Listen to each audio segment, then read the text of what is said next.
Mrs. Dursley sipped her tea through pursed lips.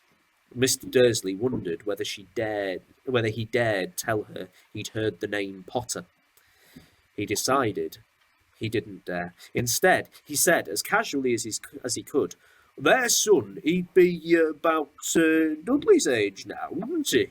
"Well, I suppose so," said Mrs. Dursley stiffly. "What's his name again?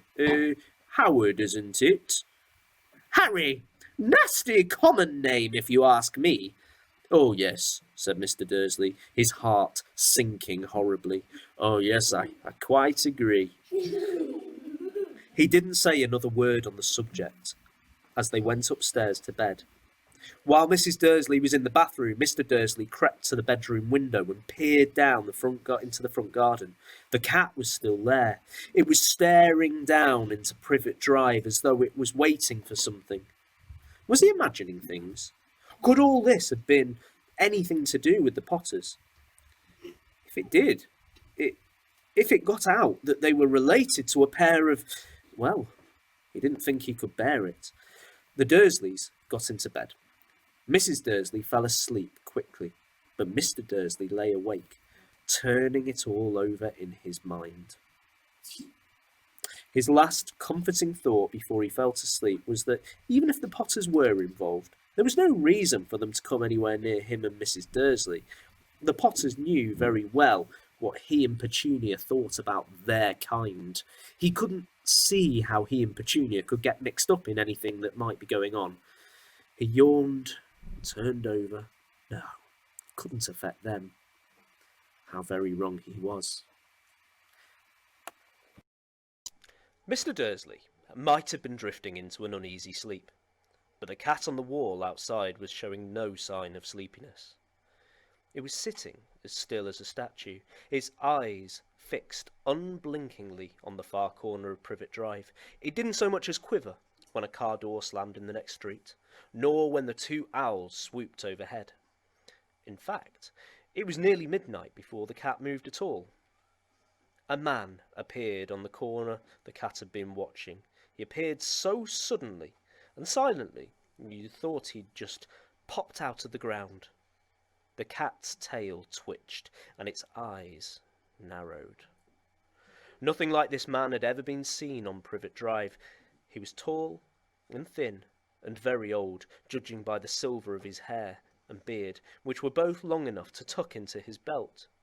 He was wearing long robes, a purple cloak which swept the ground, and high-heeled buckled boots.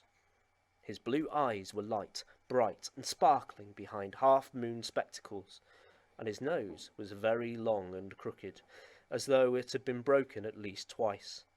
This man's name was Albus Dumbledore. Albus Dumbledore didn't seem to realise that he had just arrived in the street where everything from his name to his boots was unwelcome. He was busy rummaging in his cloak, looking for something. But he did seem to realise he was being watched, because he looked up suddenly at the cat, which was still staring at him from the other end of the street. For some reason, the sight of the cat seemed to amuse him. He chuckled and muttered, "I should have known." He found what he was looking for in the inside pocket. It seemed to be a silver cigarette lighter. He flicked it open, held it up into the air, and clicked it. The nearest street lamp went out with a little pop. He clicked it again. The next lamp flickered into darkness. 12 times he clicked the put-outer, until the only lights left in the whole street were 2 tiny pinpricks in the distance, which were the eyes of the cat watching him. If anyone looked out of their window now, even beady-eyed Mrs. Dursley, they wouldn't be able to see anything that was happening down on the pavement. Dumbledore slipped the put-outer back into his cloak and set off down the street towards number 4, where he sat down on the wall next to the cat. He didn't look at it, but after a moment he spoke to it. "Fancy seeing you here, Professor McGonagall." He turned to smile at the tabby, but it had gone.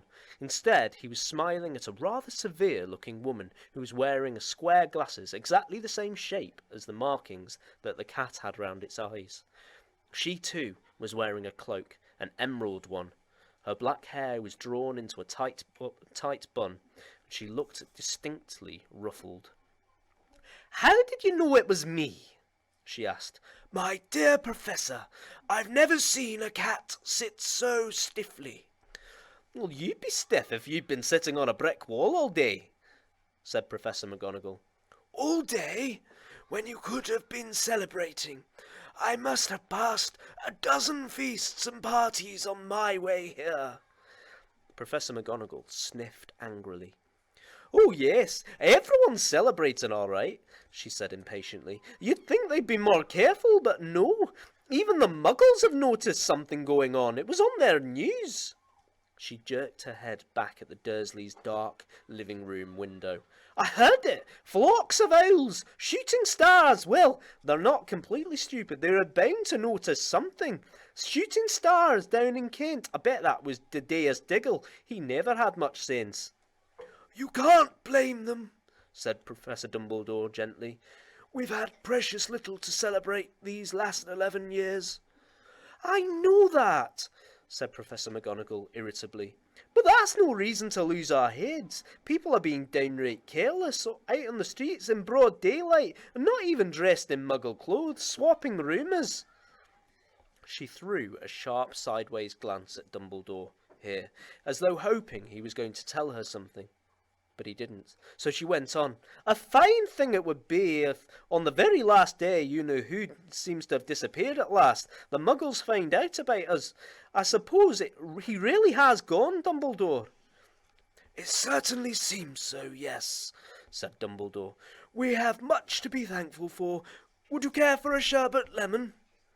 "A what?" A sherbet lemon. They're a kind of Muggle sweet I'm rather fond of. No, thank you," said Professor McGonagall coldly, as though she didn't think this was the moment for sherbet lemons. "As I say, even you-know-who has gone." My dear Professor, a sensible person like yourself can call him by his name. All this you-know-who nonsense. For 11 years I've been trying to persuade people to call him by his proper name. Voldemort. Professor McGonagall flinched, but Dumbledore, who was unsticking 2 sherbet lemons, seemed not to notice.